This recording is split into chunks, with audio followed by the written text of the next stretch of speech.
Hello everybody, I'm Avery, and welcome to my Week 3 video for Pika's Awesome Draft Week 3. This week, I was up against Skyhops, who had an extraordinarily scary team for me. Like, Iron Valiant and Roaring Moon alone just exert so much offensive pressure that, it's, very, centralizing, I guess, in the way that I have to approach it, because I can't just do something that I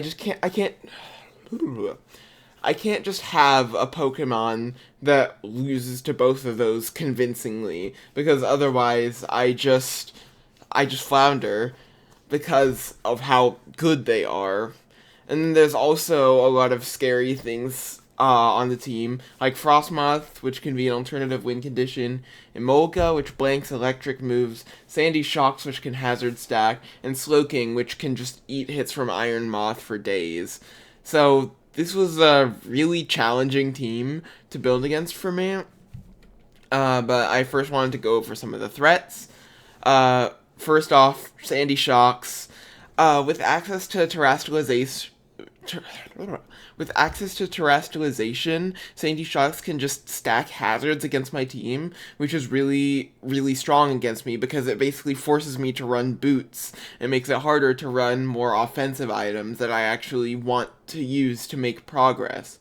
So that combined with the fact that Sandy Shocks has really good coverage into my team meant that it was a really big issue in trying to figure out how to actually navigate this matchup. Number 2, Iron Valiant. This mon has a billion different sets, like from Hypnosis to Swords Dance to a cleaner set, booster attack, special attack, Encore, Taunt, Destiny Bond. I think it even gets Thunder Wave. This mon can do anything, really. And that's a really big problem for my team, because, for example, if I'm trying to Swords Dance with Iron Hands to actually be able to muscle through the team, Iron Valiant's gonna click Encore. So it was really annoying in the sense that, it made it harder to set up, which makes it harder to actually break through the defensive Pokemon on his team. Threat number 3 is Roaring Moon. Roaring Moon does one thing extremely well, and that's be very, very powerful. Knockoff plus coverage hits literally my entire team extremely hard. Even defensive Screamtail is taking way too much damage from boosted Roaring Moon's Iron Heads.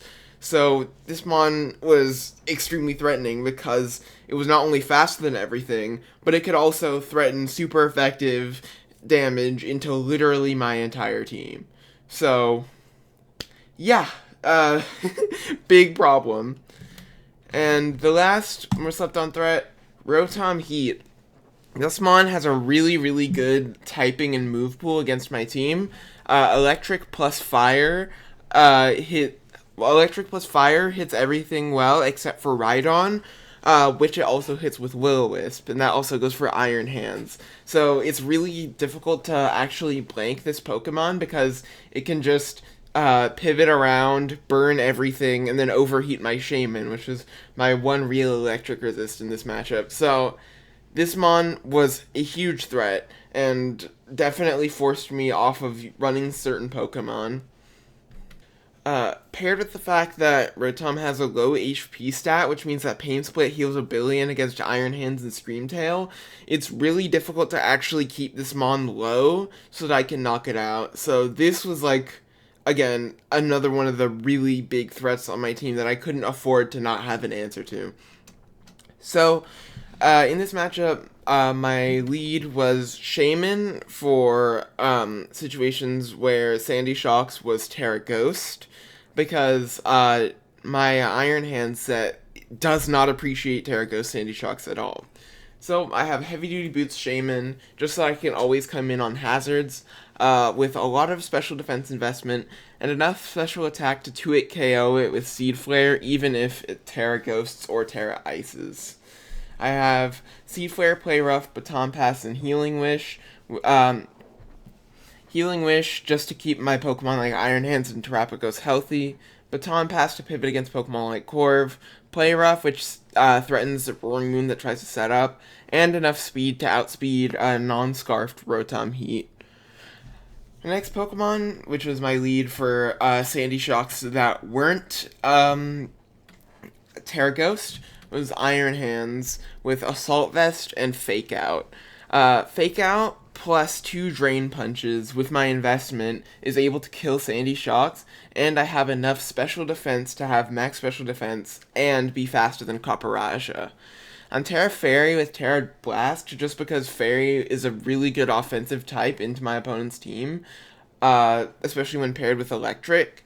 So I just have Drain Punch, Wild Charge for the bit of extra damage against Corviknight, because I didn't want to Supercell Slam into a Sandy Shocks and then just get completely folded, since my HP is so important on an Assault Vest hands.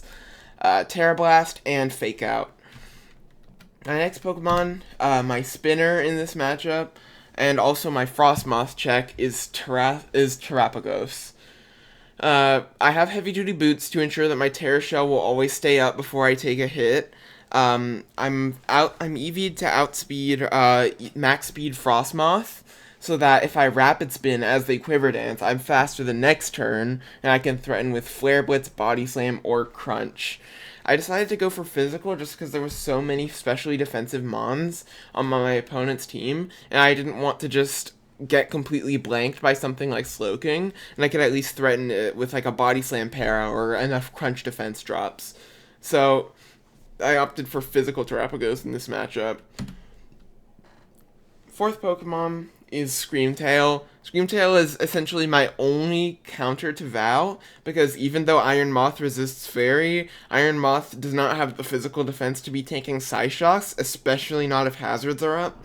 So this mon was really my best bet. I have mixed defenses here with a Calm Nature, just so that I can hopefully take on both Roaring Moon and Iron Valiant. Dazzling Gleam, Thunder Wave to provide speed control for the team, and Wish and Protect so I can keep Screamtail, Terrapagos, and Iron Hands all healthy. My fifth Pokemon and my cleaner in this matchup is Choice Scarf Iron Moth. No booster energy, just because I want to be able to come in and out with Iron Moth without worrying about just not being faster than anything that I'm trying to check. I have Flamethrower because it has that higher base power, which is important for chunking Corviknight. Sludge Wave because that always one-hit KOs Valiant, even after Valiant set up a Calm Mind. U-Turn to gain momentum against Pokemon like Slowking, and Toxic, which can threaten both Slowking and a terrestrialized Frostmoth. Now, against these 5 Pokemon, Rotom Heat has a very advantageous matchup, just because it can Volt Switch and spread Burn against every single member of this team. So, my last Pokemon was a bait and removal Rhydon. Now, instead of using Pursuit, which doesn't do much damage once I'm burned, I used Block with Smackdown and Earthquake, which, with my specially defensive investment, will always 1v1 Rotom and kill it in 3 turns. Block on the Will-O-Wisp, Smackdown, and then Earthquake, which is quad effective to a Smackdown Rotom. And my last move was Roar, so that against a Pokemon like Roaring Moon or Iron Valiant that could potentially want to take advantage of Rhydon being burned, I can just roar it out, consume a booster, and just force it to, I guess, reveal more information about itself. So yeah, that's my team going into week 3. Immediately on team preview, I noticed that there was no Corviknight and Slowking. Slowking was not a Pokemon I prepared properly for, because I expected Frostmoth to make an appearance, and instead, since my ice resists were lacking, but Slowking is a really big problem for this team. My only real checks to that mon are Shaman and Iron Hands, both of which can be used for momentum. For example, if Slowking wants to Chilly Reception out into a Pokemon like Roaring Moon, I could just click Acrobatics or Knock Off to immediately KO my Shaman. So, Yeah, Slowking was a big threat, and Copperajah was a threat as well. I was expecting a Corviknight set, which is a lot more susceptible to Iron Moth, but since Copperajah has Earthquake, it makes it harder to actually position in my Iron Moth against the vulnerable Steel types. So, immediately, I was a bit concerned, but because the Sandy Shocks was Terra Electric, I lead off with my Iron Hands, and I see Roaring Moon. I naively thought that this Roaring Moon was just going to try and click Earthquake to try and get a kill on Iron Hands. So I immediately ripped the Terra Fairy and Terra Blast, since my goal in this matchup is to Terra Iron Hands early. Instead, Roaring Moon just U-turns out. Now, if you look at the damage that Roaring Moon did with that U-turn, it's like a lot. In fact, it does 22 on a crit, and as soon as I saw that, I was like, that can't be right. I go to the calc, and I see that it is Choice Band Roaring Moon, and from that moment, I immediately knew that this was going to be a lot more difficult, because I expected Roaring Moon to have to take a turn to be able to threaten that +1 attack damage, but instead, it just always has that passive boost, essentially, and is faster than almost my entire team.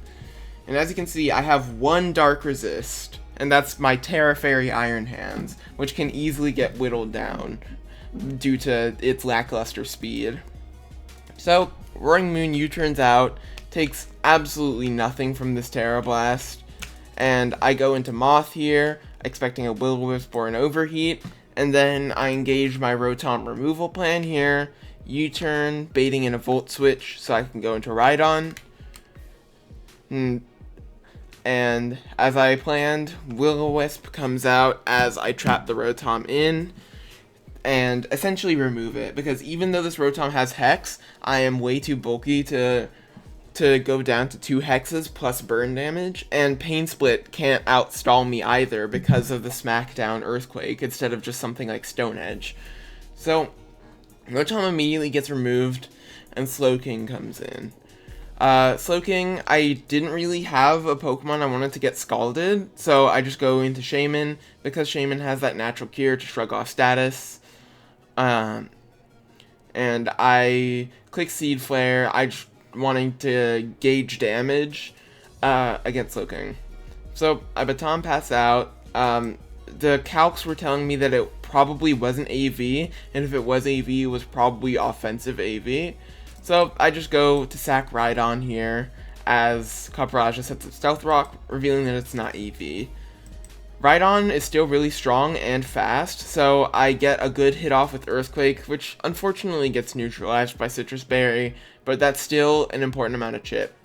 As I go to Terrapagos here, there's no Ghost type, no Terra Ghosts, so I can just click Rapid Spin here for free, as Copperajah does honestly not as much damage as I expected with Heavy Slam. Now, last week I ran Fire Move on Terrapagos to be able to break through a Steel type, so I probably should have seen this coming, but my opponent, expecting the Fire Move, goes into Slowking as my Flare Blitz essentially bounces off, because that's nothing in the scheme of Regenerator. And Slowking banks a Future Sight. Future Sight is a really big problem for this team, because that means that if Copperajah plus Future Sight comes in, there's like actually nothing I can do about that. So I Seed Flare here, and it does 34% to Slowking. That is like nothing. That is specially defensive Assault Vest Slowking, which absolutely eats my Moth for breakfast. Like, if this wasn't AV, then I would at least bring it low enough to the point where I could U-turn around and maybe force Slowking to die because of momentum. But instead, this Slowking just took under half from the super effective 120 base power Stab Grass move. So, I'm in an immediately bad spot. I Seed Flare here as the Future Sight comes out, and because I got the special defense drop, what I should have done here is just Seed Flare to try and kill Copperajah and deny rocks. Instead, I just Baton Passed out into Terrapagos as Copperajah gets rocks again. In this moment, I should have realized that removing rocks was more important than keeping my health on Terrapagos, but instead I tried to overpredict, go for Flare Blitz, and I get the kill on Caparaja, but the kill on Caparaja doesn't really matter as much as Stealth Rock does, because I only have one pair of heavy-duty boots, and it's on my 29% Shaman. And Choice Band Roaring Moon comes out, it's way too fast, and that's my spinner down. I have no more hazard removal for the rest of this game, and even if I had something like a Tornadus Therian, I would have to sacrifice it as well just to remove rocks. So I go into Iron Hands because I know I take a knockoff, and I just launch a Terra Blast into Sandy Shocks.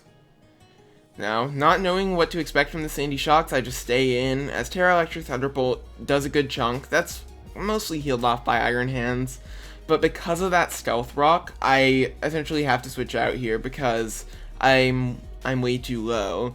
So my goal at this point is to try and not lose momentum and get a Healing Wish into Iron Hands, since Iron Hands is essentially my only hope against Roaring Moon, Val, and Slowking. So I go Moth here because I know Moth has a lot of special defense, and I am able to take the Terra Electric Thunderbolt as I gain the momentum that I was looking for against Slowking to go into Shaman here. Psychic does kill me here, so even if I wanted to, Seed Flare is a bad play, because if I Seed Flare, take very little, they Psychic, and then they regenerate or heal that off, I like guaranteed lose, because Screamtail can never break through Slowking. So I just have to click Healing Wish here, let Shaman die, so that I can bring in the Iron Hands. Now this was actually a lucky break, them going into Sandy Shocks, because that essentially just gives me a free snipe with Fake Out, because I'm EV'd to kill it with like 2 of my stab moves into Fake Out, or rather Fake Out into 2 stab moves was the original plan. I thankfully dodge a Scald Burn against Slowking. If I had gotten burned, that was like another way to just immediately lose, but at this here, in this situation, I should have always clicked Terra Blast. I thought it would be a Choice Band Iron Head, since Iron Head hits Screamtail very hard and makes it so that it can't switch in. But knowing what I know now, the play should have always been to Terra Blast, because if Roaring Moon Earthquakes, I kill Roaring Moon, which means that Screamtail wins against Val 1v1. I could have, and if Roaring Moon U-turns out into Val, then Val dies, and then it's like, Screamtail and Iron Hands versus Roaring Moon, which does give me a bit more flexibility. Instead, I opt for the Stealth Rock sacrifice on Iron Moth, yet again, Stealth Rock making this harder, for me, as I go into Screamtail. Knockoff does a billion, 100% confirming the Covert Cloak, but I do live the second knockoff since my item was removed, so I just set up a Wish right here. And I have the Protect so that I can tank that hit from Val and heal up really high. Now, Thunder Wave is really good here because it lets my Screamtail outspeed and also puts the odds a little in my favor of just effectively like trying to stall Valiant out until I can get the chance to start launching my Dazzling Gleams. Instead, Moonblast gets the Specs crit. I had suspected that it was Specs by the fact that no booster energy was revealed, and that crit is unfortunate. Without that crit, Specs Val has a 30% chance of 2-hit KOing my Screamtail from this range, but, you know, like, I was relying on RNG to win anyways, so it happens. On this turn, I could have used Wish with my Screamtail, so that the next turn I can tank a Moonblast with Iron Hands, heal up a little bit, and then hopefully live a hit from Roaring Moon. Instead, I just opt for the Dazzling Gleam.